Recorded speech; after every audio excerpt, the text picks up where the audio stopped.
नमस्कार, आप देख रहे हैं समाचार। आपके साथ मैं हूं पराक्रम से शेखावत। बताएंगे आपको इस वक्त की बड़ी खबरें। शुरुआत करेंगे सुर्खियों के साथ। प्रधानमंत्री नरेंद्र मोदी आज से आंध्र प्रदेश और ओडिशा के दौरे पर। पहले दिन आंध्र प्रदेश में 2 लाख करोड़ रुपए से अधिक की विकास परियोजनाओं की करेंगे शुरुआत। विशाखापत्तनम में करेंगे रोड शो।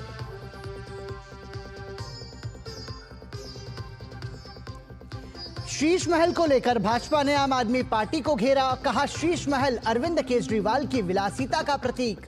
पार्टी प्रवक्ता सुधांशु त्रिवेदी ने कहा, आपका नेचुरल कैरेक्टर है हमेशा अराजकता पैदा करना। 18वें प्रवासी भारतीय सम्मेलन की शुरुआत। युवा प्रवासी भारतीय कार्यक्रम का विदेश मंत्री, युवा और खेल मामलों के मंत्री और ओडिशा मुख्यमंत्री ने किया उद्घाटन। विदेश मंत्री डॉक्टर एस जयशंकर ने कहा, विकसित भारत की यात्रा में युवा है महत्वपूर्ण हिस्सा।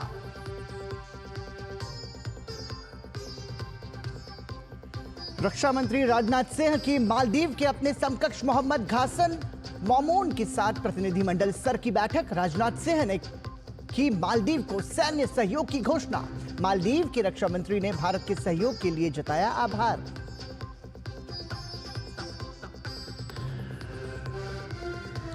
और असम की कोयला खदान में फंसे मजदूरों में से एक की मौत। मजदूरों को बचाने में जुटी भारतीय सेना। असम राइफल्स, एनडीआरएफ समेत कई टीमों के साथ जुड़ा नौसेना का भी एक विशेष दल।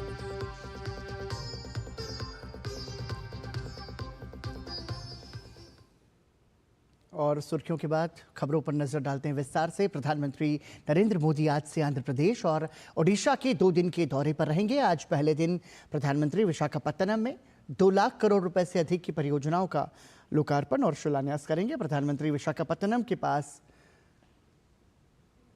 पुदीमदका में अत्याधुनिक एनटीपीसी ग्रीन एनर्जी लिमिटेड की ग्रीन हाइड्रोजन हब परियोजना की आधारशिला रखेंगे, जो राष्ट्रीय हरित हाइड्रोजन मिशन के तहत पहला ग्रीन हाइड्रोजन हब है। इस परियोजना में लगभग 1,85,000 करोड़ रुपयों का निवेश होगा। प्रधानमंत्री आंध्र प्रदेश में 19,500 करोड़ रुपए से अधिक की लागत वाली विभिन्न रेलवे और सड़क परियोजनाओं का लोकार्पण, शिलान्यास और उद्घाटन करेंगे, जिसमें अन्य परियोजनाओं के साथ साथ विशाखापत्तनम में दक्षिण तट रेलवे मुख्यालय की आधारशिला रखना शामिल है। प्रधानमंत्री अनकापल्ली जिले के नक्कापल्ली में बल्क ड्रग पार्क की नींव भी रखेंगे। बल्क ड्रग पार्क से हजारों नौकरियों का सृजन होगा।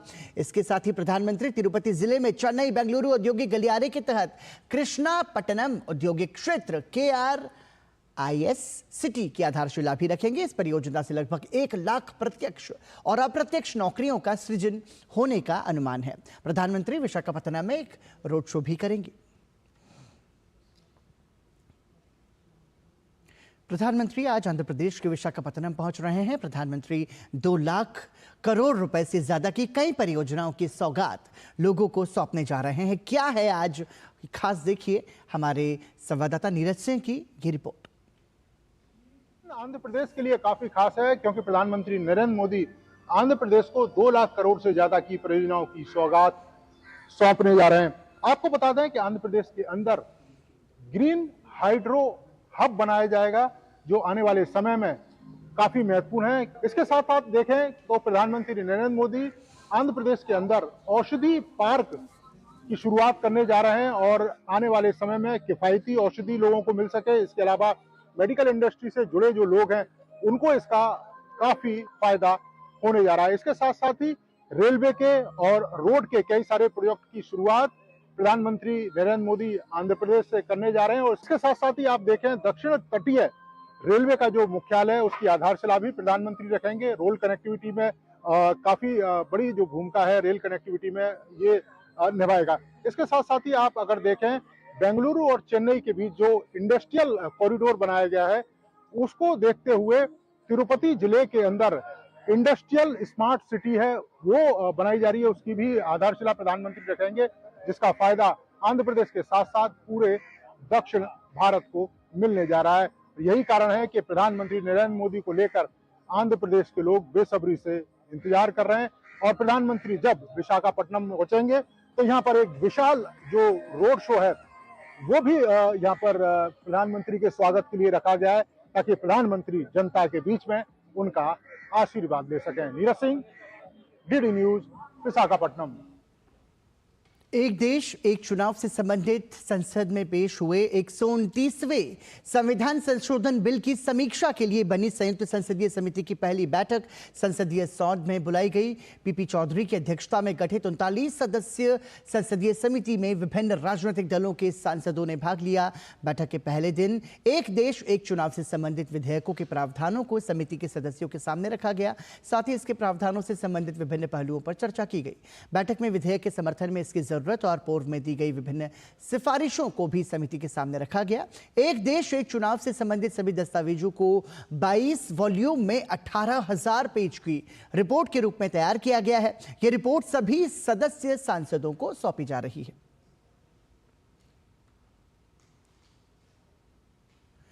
ओडिशा के भुवनेश्वर में आज युवा प्रवासी भारतीय दिवस कार्यक्रम आयोजित किया गया। इस कार्यक्रम का शुभारंभ विदेश मंत्री डॉक्टर एस जयशंकर और ओडिशा के मुख्यमंत्री मोहन चरण मांझी ने किया। इस अवसर पर युवा और खेल मामलों के मंत्री मनसुख मांडविया भी मौजूद रहे।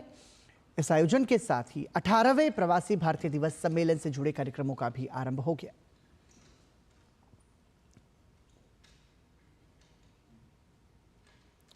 विदेश मंत्री डॉक्टर एस जयशंकर ने कार्यक्रम को संबोधित करते हुए कहा कि युवा पीढ़ी भारत के विकास में बहुत महत्वपूर्ण भूमिका निभा रही है। और इसके अलावा विदेश मंत्री ने डिजिटल युग में यूपीआई की महत्ता पर भी प्रमुख रूप से बल दिया। At a time when so many key developments in the world are being shaped by this younger generation, whether we talk of AI or EV, innovation or startups, space or drones, sports, chess, cricket, there is all the more reason to do so. Friends, at home, we have just started our journey towards Viksit Bharat in the Amrit Kal.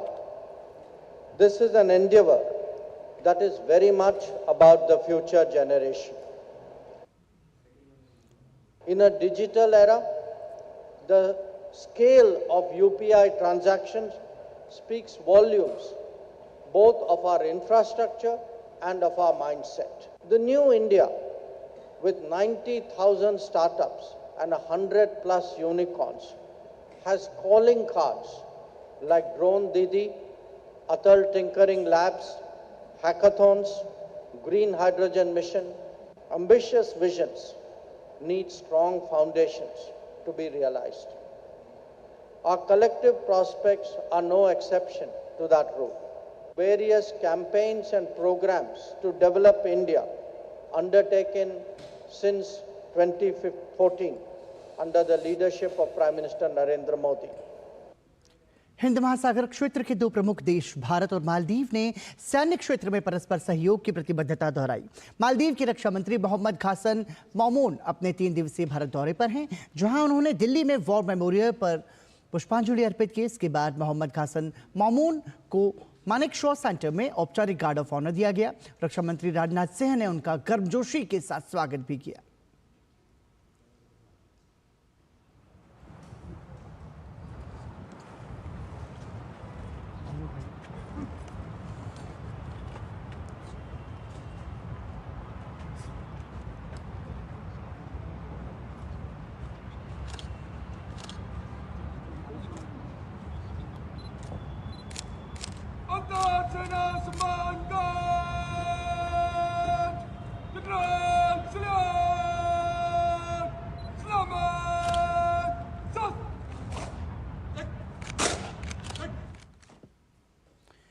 दोनों देशों के रक्षा मंत्रियों ने द्विपक्षीय बैठक की। इस अवसर पर दोनों पक्षों के शीर्ष सैन्य अधिकारियों ने बैठक में भाग लिया।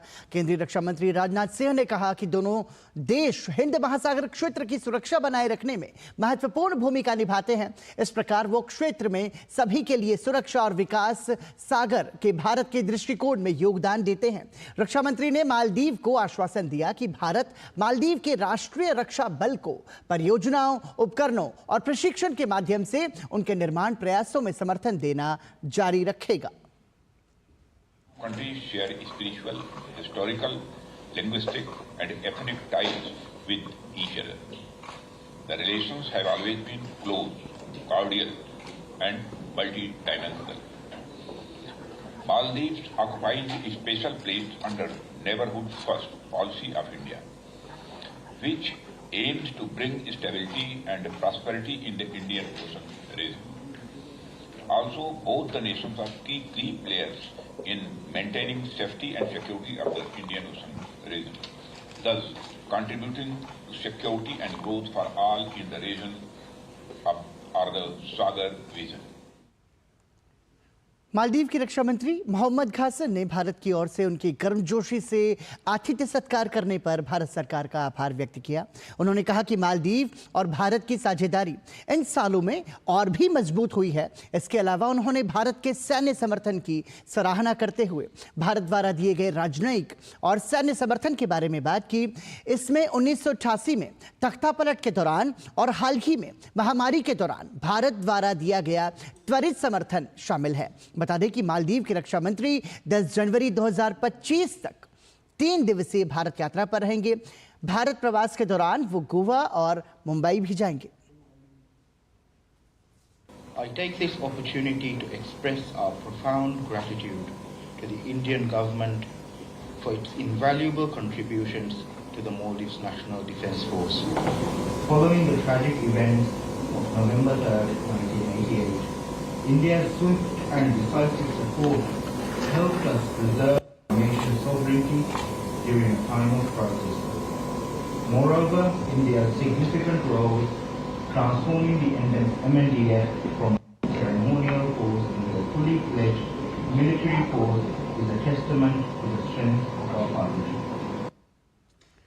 और बुलेटिन में फिलहाल रुक रहे हैं एक छोटे से ब्रेक के लिए। देखते रहिए डीडी न्यूज़। MDH का किचन किंग किचन में हो तो हम सब कुछ बना सकते हैं। बैंगन का भरता, आलू गोभी, भिंडी मसाला और भी बहुत कुछ। MDH। ग्रामीण भारत के दिल में विकसित भारत के सपने पलते हैं, जहां देसी उत्पाद विदेश तक पहुंचे, जो खेत से बाजार तक पहुंचे, जो महिलाओं को सशक्त बनाए, जो जनजातीय कलाओं को यादगार खजानों में बदले। पूर्वोत्तर भारत के काम की चमक 7 समंदर पार भी दमके। ग्रामीण भारत महोत्सव 2025 से जुड़िए 4 से 9 जनवरी, भारत मंडपम, नई दिल्ली।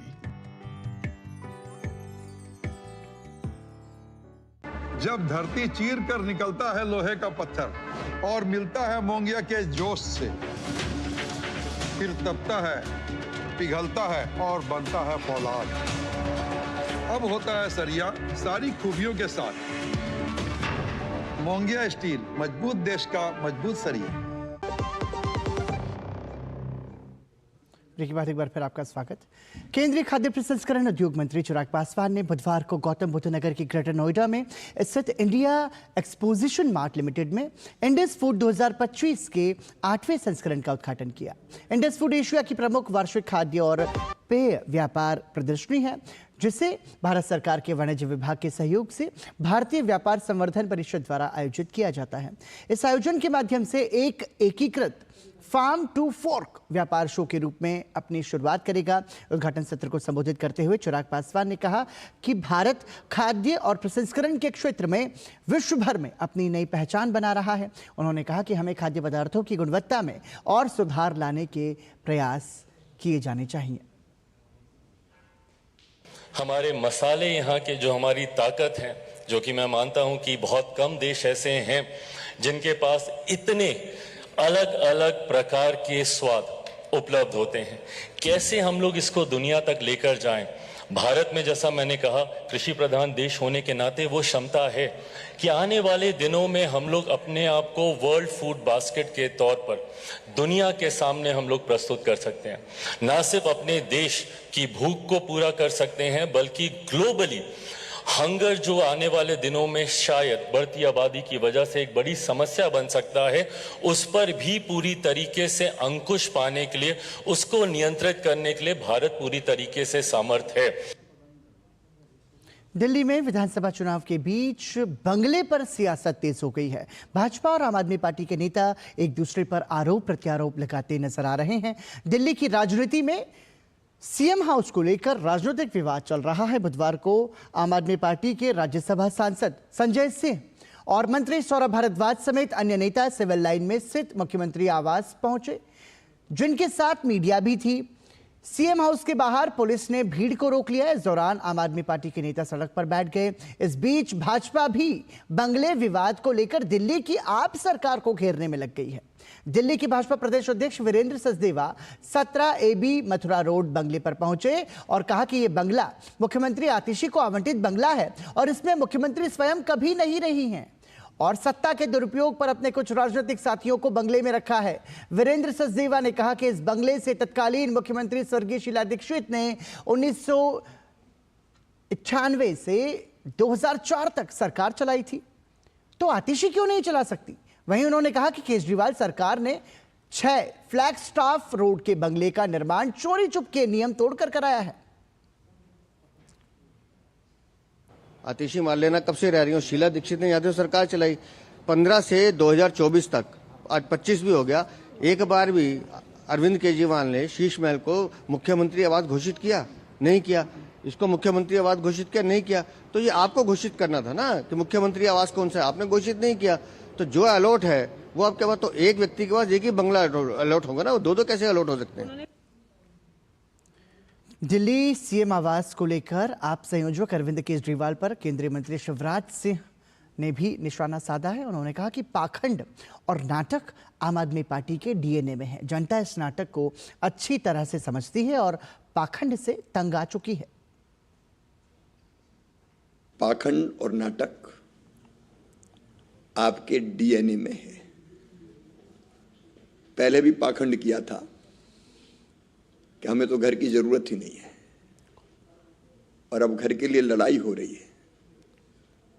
नाटक और पाखंड किए जा रहे हैं। जनता इस नाटक को अच्छी तरह समझती है और पाखंड से तंग आ चुकी है। आपका असली चेहरा सामने आ गया। और शीश महल पर भाजपा के लगातार हमले को लेकर आज आम आदमी पार्टी ने शीश महल का दौरा करने का दावा किया, जिसे लेकर भाजपा ने फिर आम आदमी पार्टी को शीश महल पर ही घेरा। इसी क्रम में पार्टी के प्रवक्ता सुधांशु त्रिवेदी ने कहा कि शीश महल केजरीवाल की विलासिता का प्रतीक है। केजरीवाल जी की विलासिता का स्मारक है और it is the museum.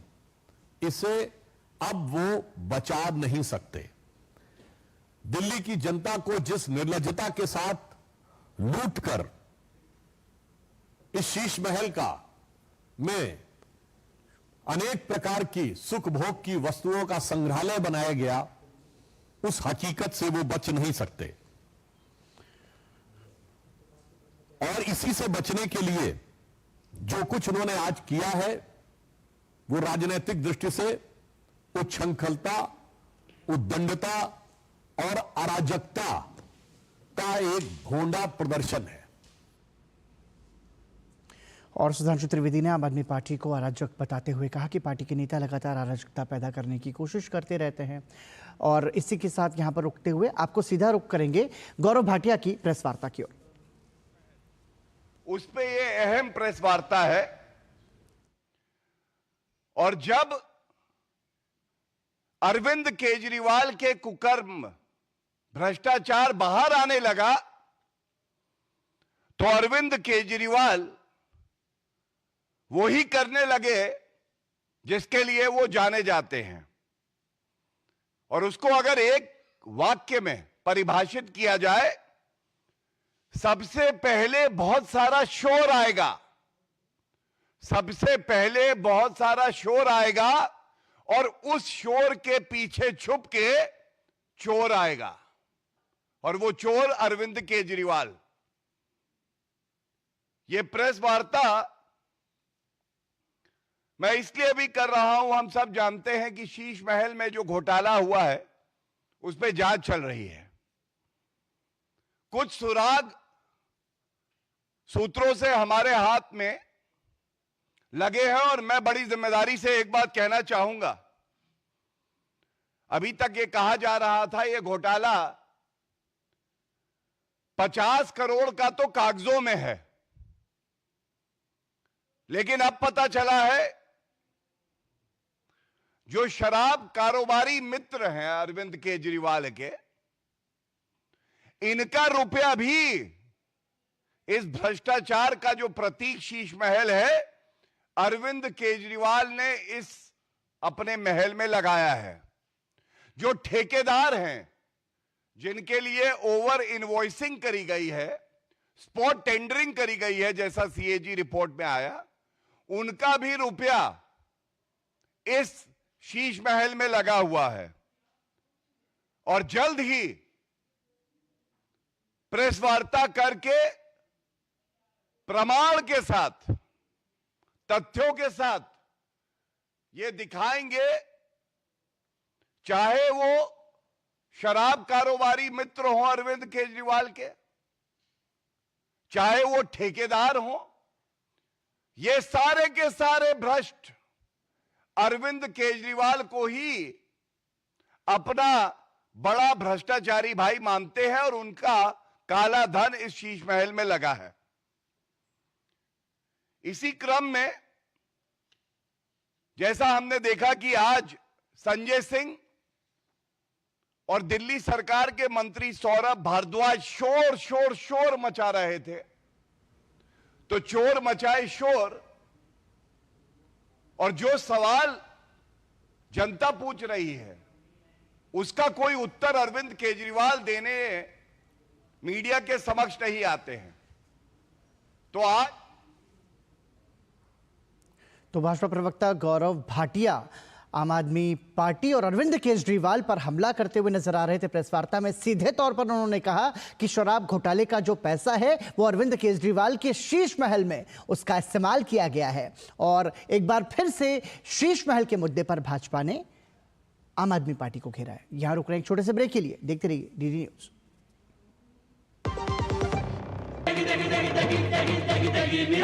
MDH की देगी मिर्च, देगी मिर्च का तड़का, अंग अंग फड़का। MDH की देगी मिर्च। मेरी पसंद, मेरी पसंद, मेरी पसंद, मेरी पसंद है। हमारी पसंद, हम सबकी पसंद। मजबूत देश का मजबूत सरिया हो गया स्टील। कांग्रेस नेता संदीप दीक्षित ने दिल्ली की पूर्व मुख्यमंत्री पर यानी कि अरविंद केजरीवाल पर मुख्यमंत्री आवास को लेकर निशाना साधा है। उन्होंने कहा कि केजरीवाल से जब शीश महल के खिलाफ सवाल पूछे जाते हैं तो वो खिसक लेते हैं क्योंकि उनमें जवाब देने की हिम्मत नहीं है। मुख्यमंत्री आवास को लेकर केजरीवाल हमेशा दूसरों पर उंगली उठाते रहे हैं, इसलिए आज उन्हीं पर 4 उंगलियां उठ रही हैं। हमें तो दिल्ली के मुख्यमंत्री से सवाल है ना भाई, आपने कहा था कि आप घर पे नहीं रहोगे, आप बंगले में नहीं रहोगे। एक बार खुद मुझसे स्वयं केजरीवाल जी ने कहा था कि एक मुख्यमंत्री को केवल एक कमरे में रहना चाहिए। हम तो आपको सवाल उठाते हैं क्योंकि आपने ये 50 चीजें कही। आपने शीला दीक्षित जी पे सवाल उठाए कि उनके घर में 12 एसी है और आपने खुद अपने यहाँ 50-50, 60-60 लगा लिए।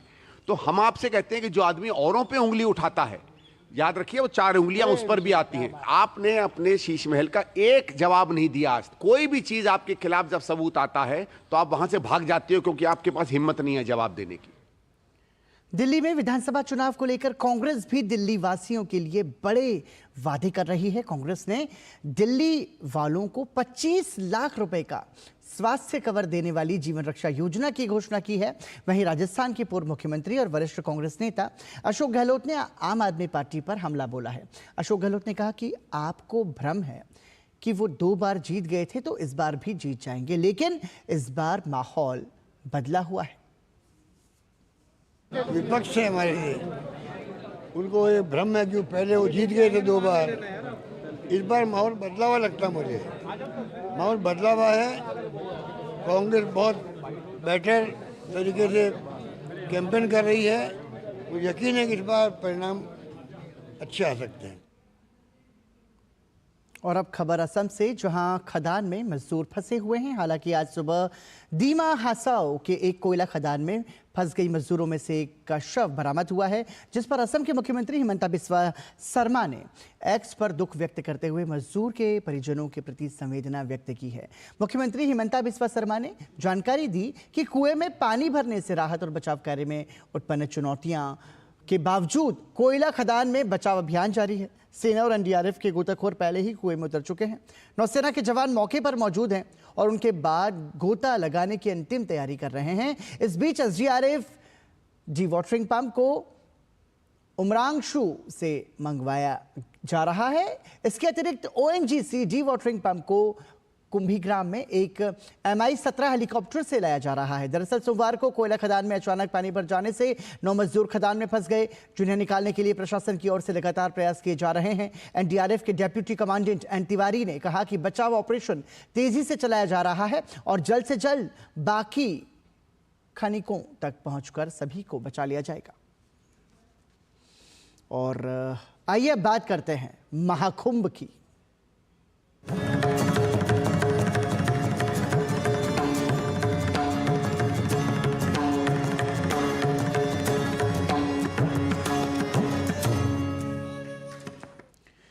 महाकुंभ में आज वैष्णव संप्रदाय के तीनों अनी अखाड़ों की छावनी प्रवेश कराई जा रही है।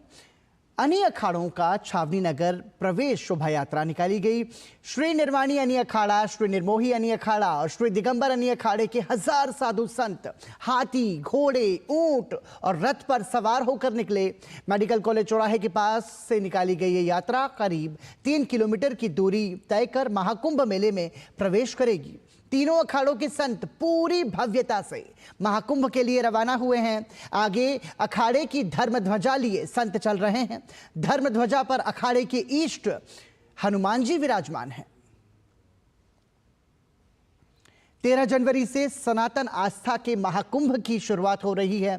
इस पर्व पर सनातन धर्म से जुड़े कुछ लोग महाकुंभ स्थल तक आ रहे हैं और कुछ ऐसे लोग हैं जो मन से महाकुंभ से जुड़े हैं लेकिन यहां नहीं पहुंच पा रहे हैं। जो श्रद्धालु महाकुंभ तक नहीं आ पा रहे हैं उनके लिए पंचअग्नि अखाड़ा ने एक व्यवस्था की है कि उन्हें उनके घर पर लेटे हुए हनुमान की प्रतिमा के साथ महाकुंभ की मिट्टी और मां गंगा का पवित्र जल उन तक पहुंच सके। इसके लिए उन्होंने कलश यात्रा निकाली और मां गंगा से जल भरकर एक पैकेट बनाया है जो उन श्रद्धालुओं तक पहुंचाया जा सकेगा। और इसी के साथ ही समाचार में अभी के लिए इतना ही, लेकिन देश और दुनिया की बाकी बड़ी खबरों के लिए देखते रहिए DD न्यूज। नमस्कार।